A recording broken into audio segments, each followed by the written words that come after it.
পেঁয়াজু তৈরি করে দেখাচ্ছি। খুব সহজ একটা রেসিপি, খুব সামান্য কিছু ভুলের কারণে এটা অনেক সময় পারফেক্ট হয় না। তো আজকে কিভাবে পারফেক্টভাবে পেঁয়াজু তৈরি করা যায় সেটাই দেখাচ্ছি। 1 কাপ পরিমাণ মুসুর ডাল নিয়ে পানিতে ভিজিয়ে দিলাম। তো ভিজানোর সময় পানিটা কিন্তু ডালের দ্বিগুণ হতে হবে, কারণ ডালটা যখন ভিজে যাবে তখন কিন্তু পানির উপরে উঠে যাবে। দেখেন এটা ফুলে কিন্তু খুব সুন্দর একদম নরম হয়ে গেছে।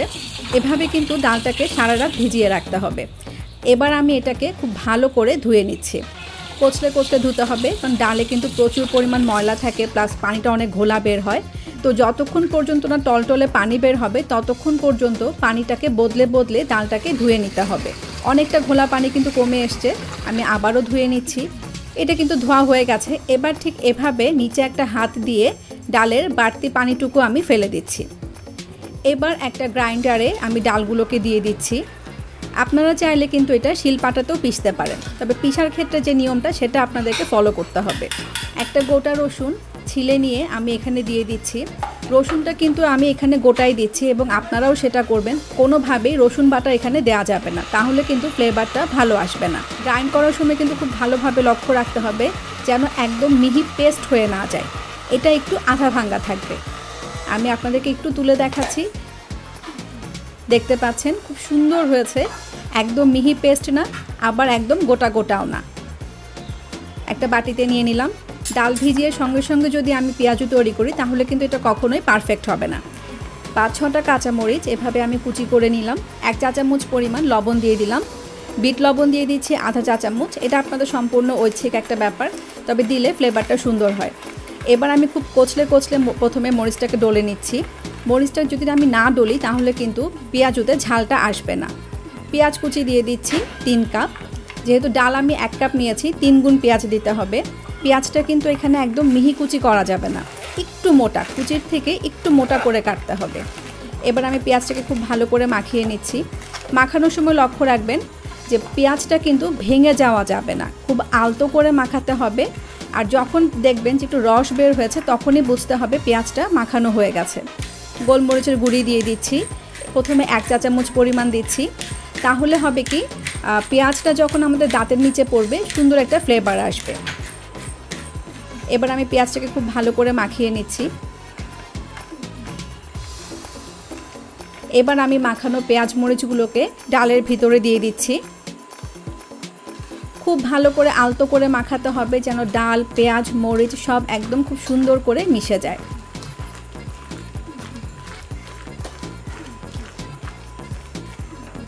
বেকিং পাউডার দিয়ে দিচ্ছি আধা চা চামচ পরিমাণ, দিয়ে এটাকে আবার খুব ভালো করে মাখিয়ে নিচ্ছি। আবার গোলমরিচের গুঁড়ি দিয়ে দিচ্ছি প্রায় 1 চা চামচ পরিমাণ। ডাল বাটাটা বা পেঁয়াজ মরিচের যে মিশ্রণটা সেটা কিন্তু খুব বেশি শক্ত হওয়া যাবে না, একটু এরকম নরম নরম থাকবে। যদি এটা খুব বেশি শক্ত হয়ে যায় তাহলে কিন্তু ভাজলে এটা ভালো হবে না। আপনারা দেখতে পাচ্ছেন যে এটা কি সুন্দর একটা নরম নরম হয়েছে পেস্টটা। একটা কড়াইতে আমি তেল দিয়ে গরম করে নিয়েছি। তেলটা গরম হয়েছে কিনা দেখার একটা ওয়ে হচ্ছে আপনারা একটা পেঁয়াজ ছেড়ে দেখতে পারেন। যদি চারিদিকে বুদবুদ উঠে তাহলে বুঝতে হবে এটা গরম হয়ে গেছে। এবার আমি পেঁয়াজও দিয়ে দিচ্ছি। প্রথমে হাতে নিয়ে বুড়া আঙুল দিয়ে এভাবে চেপে পাতলা করে নিতে হবে, তারপরে এই তেলে ছাড়তে হবে। আপনারা যদি এটা গোল করেন বা একটু মোটা করে দেন তাহলে কিন্তু ভেতরটা কাঁচা থেকে যাবে। পেঁয়াজটা আমি কেন বললাম যে একটু মোটা করে কাটতে হবে, কারণটা হচ্ছে যখন আপনি তেলে ছাড়বেন পেঁয়াজটা যদি বেশি মিহি কুচি হয় পেঁয়াজটা পুড়ে যাবে কিন্তু ভিতরটা কাঁচা থেকে যাবে। দেখতে পাচ্ছেন অনেক বাবল উঠেছে, এটা কিন্তু আস্তে আস্তে একটু কমে যাবে। তো একটু কমা পর্যন্ত ওয়েট করতে হবে।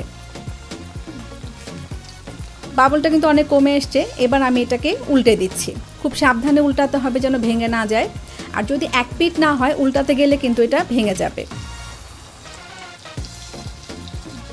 কালারটা দেখতে পাচ্ছেন, এটা কিন্তু এখনও পুরোপুরি হয়নি, কিছুটা কালার চেঞ্জ হয়েছে। এটা আরও হবে, একদম গোল্ডেন ব্রাউন কালার হবে। এটা হতে প্রায় 2-3 মিনিট মতো সময় লাগতে পারে। তেলটা গরম হয়ে যাওয়ার পরে কিন্তু আঁচটা মিডিয়াম করে দিতে হবে, আর বাকি সময়টুকু পুরাটাই আঁচটা কিন্তু মিডিয়াম থাকবে। তা না হলে হবে কি বাহিরটা সুন্দর মচমচে হয়ে যাবে কিন্তু ভেতরটা কাঁচা রয়ে যাবে।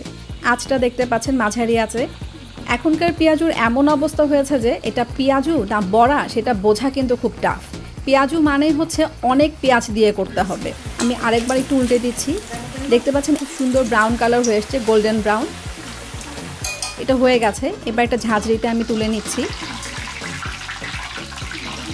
একটু ঝাঁকি দিয়ে বাড়তি তেলটুকু আমি ফেলে দিচ্ছি। এবার একটা টিস্যুর উপরে আমি পেঁয়াজগুলো নিয়ে নিচ্ছি। চলুন এই ফাঁকে দেখে আসি পেঁয়াজু তৈরি করতে কি কি লাগছে। মুসুর ডাল 1 কাপ, পেঁয়াজ কুচি 3 কাপ, রসুন 1টা, কাঁচামরিচ 5-6টি, গোলমরিচের গুঁড়ি 2 চা চামচ, লবণ 1 চা চামচ, বিট লবণ আধা চা চামচ, বেকিং পাউডার আধা চা চামচ, ভাজার জন্য প্রয়োজন মতো তেল। এবার কয়েকটা ব্যাচে আমি বাকিগুলো ভেজে নিচ্ছি। আবার দেওয়ার আগে আরেকটা জিনিস খেয়াল করবেন, কড়াইতে যে ছোট ছোট টুকরোগুলো রয়ে যাচ্ছে ওগুলো কিন্তু তুলে ফেলবেন, তা না হলে কিন্তু ওগুলো পুড়ে পেঁয়াজুর সাথে লেগে যেতে পারে। একটা পেঁয়াজু আমি এখানে ভেঙে দেখাচ্ছি। দেখতে পাচ্ছেন বাহিরটা কিন্তু খুব সুন্দর একদম মচমচে হয়েছে আর ভেতরটা একদম তুলতুলে। আর এটাই হচ্ছে একটা পারফেক্ট পেঁয়াজুর রূপ। অবশ্যই তৈরি করবেন, কেমন হলো আমাদের জানাবেন। যদি ভিডিওটি ভালো লেগে থাকে অবশ্যই একটা লাইক দেবেন। আমাদের অন্যান্য রান্না দেখতে আমাদের চ্যানেল সাবস্ক্রাইব করবেন। আর আপনার স্বজনদের অবশ্যই আমার চ্যানেল সাবস্ক্রাইব করতে বলবেন। আপনারা সবাই ভালো থাকবেন, আমাদের জন্য দোয়া করবেন। ধন্যবাদ।